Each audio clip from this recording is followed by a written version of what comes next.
Hey guys, Marissa from MW Astrology. Here is the chart of Monday, August 19th's full moon in Aquarius, and that happens around 2:30 in the afternoon Eastern time. So it's a full moon, and let me just preface this by saying there is a lot happening in this full moon.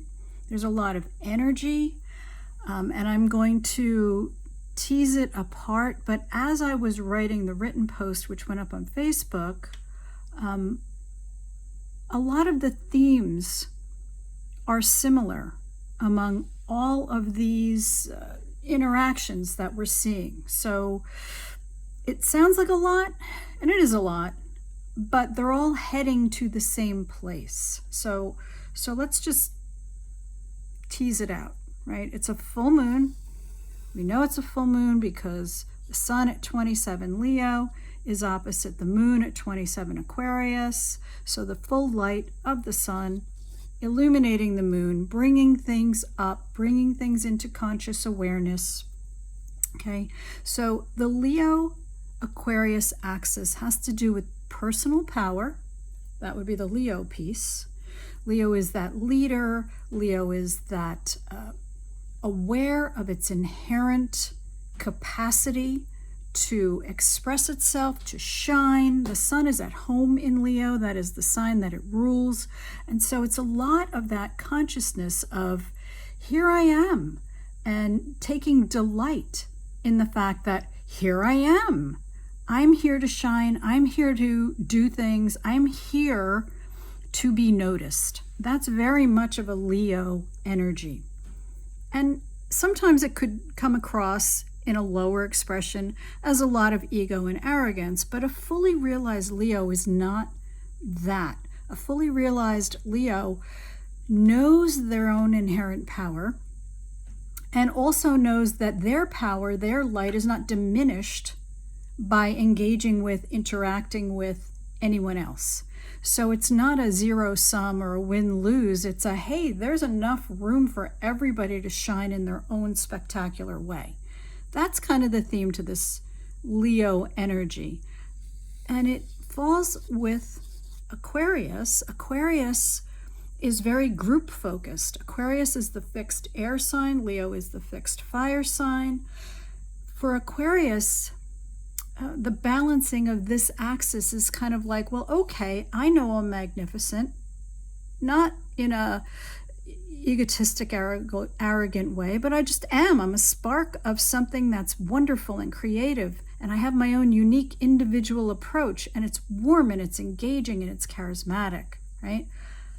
And how am I going to use that with others to create a world, to create a paradigm in which we all get to shine, in which we all are able to acknowledge and be free to express and develop our own individual capacities for brilliance. That's the premise of Aquarius.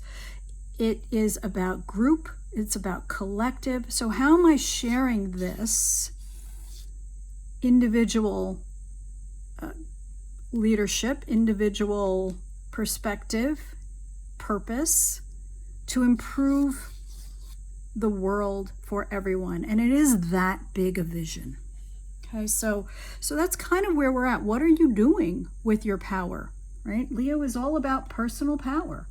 What am I doing with this power? Am I using it for self-aggrandizement? Am I using it for trying to improve my own situation without much consideration of how my actions affect others, right? Aquarius is bringing in that bigger picture. And Aquarius energy, the moon in Aquarius in particular, does not want to be limited or restricted in the way that it expresses emotion. Aquarius does not cotton up to any type of limit. It can be extremely rebellious. So if it doesn't have a clearly defined philanthropic almost cause, vision for something better, it can be one of those rebel without a cause type of energy where it's just here to break things down and take things apart without an idea towards what we want to build from the new place, right? And so that's why the Leo energy needs to be balanced with the Aquarian energy. We need a direction to express the creativity, okay? And so looking at this chart, Mercury, which is still retrograde, it's going to be retrograde until August 28th, but it's at the midpoint of its retrograde cycle, because when Mercury conjuncts the sun, that's the midpoint.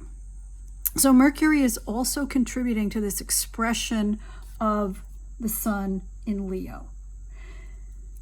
It's about deciding, because Mercury is the planet of communication and information processing, and since it's retrograde now in Leo, how do I express my power? Do I express my power? Do I accept my power? Do I shrink from it? Do I look for external validation? Do I deny it? Or am I passive aggressive in expressing it because I don't feel comfortable being seen out in the open, right? And so this is kind of a theme that Mercury is adding, an overlay.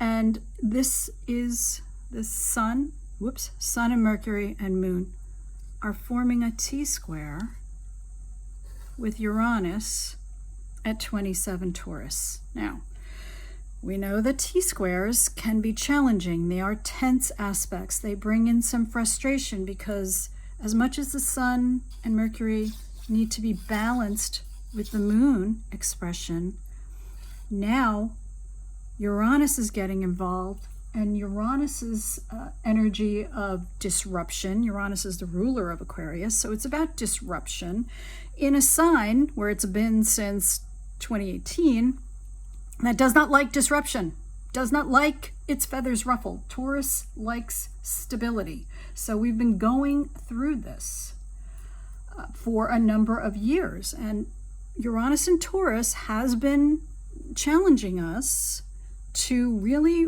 look at what we are anchoring our sense of security to. What resources do we have that maybe we are keeping dormant? What are we perhaps denying ourselves in the interest of maintaining comfort or staying in our comfort zone, right? And so here you are, personal power, how we express it, contribution to the group, a collective expression, recognition that everything that I do eventually has some type of an effect out in the world, but yet I don't really know that I want to go full tilt out there because, I kind of like my little world and I like my security, even though maybe it's not offering me the same level of security that it used to. So managing these energies is part of this theme, and what we're really talking about is authenticity, right? And the way we bring this in, remember when you're working with a T-square, you got to give it a direction, and that direction would be Scorpio. We need to bring in the energy of Scorpio. That's the empty space of this T-square. And what does that mean? It means that we need to empower ourselves. There's a theme, right? Because Scorpio is about transformation. Scorpio, at its highest, most realized expression, is power that is not just accepted and there to shine, but power that is used to create.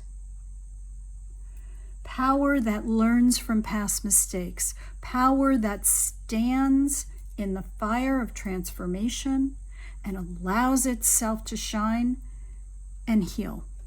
No other sign has the capacity to heal the way Scorpio does. It is persistent. It is perceptive.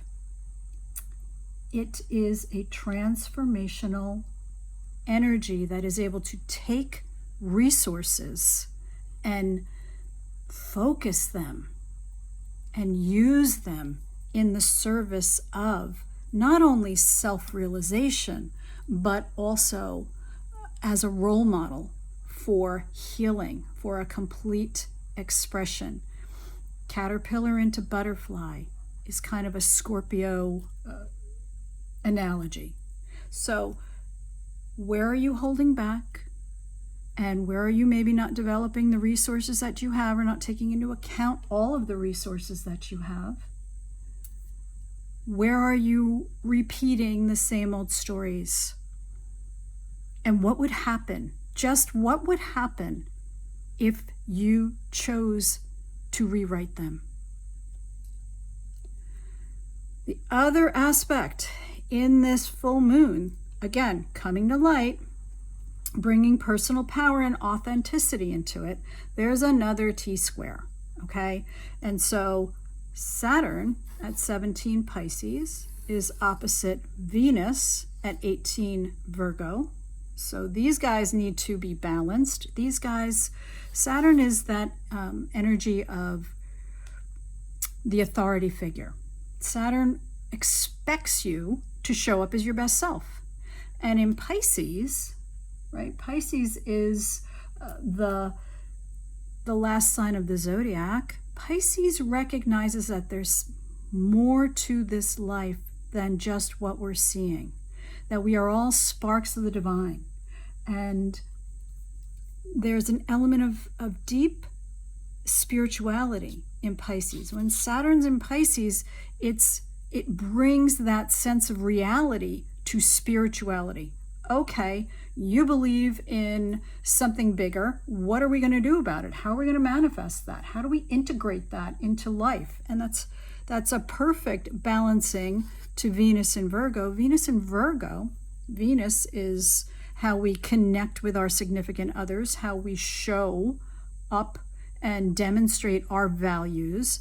Venus in Virgo wants to be of service. I show up for you by doing things that help your life run better, run more smoothly, okay? So as Saturn in Pisces is offering a realistic compassion, it has an outlet, or it needs to balance with Venus in Virgo, because Venus in Virgo is this acts of care, acts of service. But sometimes it can get so focused on the task that it loses the compassion. And that is where the Saturn, Pisces, Venus, Virgo balancing act needs to go, right? So compassionate action, not striving for perfection, not trying to do things with an ulterior motive of being acceptable or getting it right or atoning for some perceived lack of something, right? It's more about, I love you, I care about you, and I want your life to be efficient, smooth. I want to not take care of you the way a Cancer would take care of you, as nurturing and nourishing.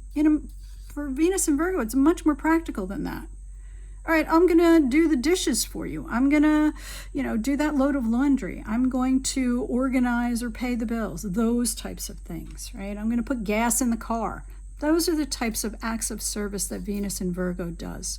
But why are you doing them? Are you doing them from compassion? Are you doing them to share your spark of divinity?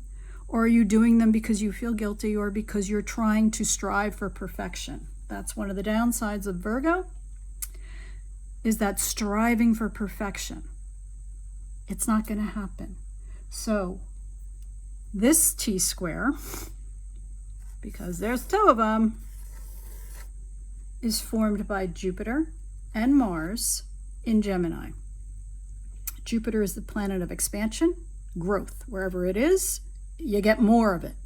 Mars is the planet of personal expression. It's the yang energy. It's the how I go about doing what I want, how I go about getting my desires met, my physical expression, right? So there's a lot of the desire, and Mars is ego, not necessarily in a bad way, but it's ego in the fact that I am different from you. And so we're not all the same. We may all be equal, but we're not all the same. And this is how I differentiate myself, right? And so here's Venus wanting to be of service. Here's Saturn in Pisces saying, compassionate action, let's be practical about this. How are we making this work in the world? And Jupiter, Mars in Gemini, I want to go out. I want to have fun. I want to talk to people. I want to express my individual agenda. I'm here to, right, because Gemini, I want to be social. I want to exchange information. I want to connect with different groups. I don't want to necessarily be in the house doing the stuff. I want to be out there. I want to learn. And I also want to make sure that my personal desires are being expressed, right? So again, a little bit of conflict in the T-square, potential conflict, challenge, frustration, cross purposes. We bring in the energy of Sagittarius. That's the outlet that's needed to kind of focus all of these moving parts. And in Sagittarius, again, it's about growth. It's about taking other viewpoints into account. It's about moving beyond where we are by expanding perspectives, by respecting different perspectives, not debating, but hearing people out. And Sagittarius is also a sign of fun, of optimism, right? Like, it's a playful sign. It's kind of lighten up. We can learn about each other. We can create. We can grow. We can expand. And it doesn't have to be a drudge. Can we just have a little bit of fun here? So what we're talking about really in the whole scheme, and what's interesting is that Pluto's the only guy who's not involved in any of these things, right? Pluto is the only one of the 10 main planets that we work with. He's just kind of hanging out. He's actually not just hanging out. He's doing his thing, and he's going to be September 1st, he's going to be moving back into Capricorn for a final pass through until November. Totally different topic. If your head's spinning, just ignore that. There'll be another post on that because it is an important thing. But what this really is about is deciding, who are you? How are you going to shine? How are you going to contribute? Are you willing to contribute, to stand up, take your place in this circle, and show up fully present, contributing to the experience, willing to not only hold your values and your worth, but also to grow and consider alternative points of view. So, a lot of stuff going on under this full moon. Remember that you are in charge of the pace, but being honest and being willing, being teachable, being curious will serve you very well. Suspend your disbelief, suspend your attachment. This is go time. Take very good care of yourselves. Website is in the final stages of development. I just want to give everybody a heads up on that. I'm very excited about it. It should be coming out hopefully by September. And if you would like to learn how to communicate with different sun signs, I am, for the local peeps, I am going to be offering a class at the Yoga Loft in Farmingdale in September. So more about that, but you can check the yogaloftnewjersey.com and see about registering if you're interested, and I'll talk about that more. Take good care. Deep breaths. We got this.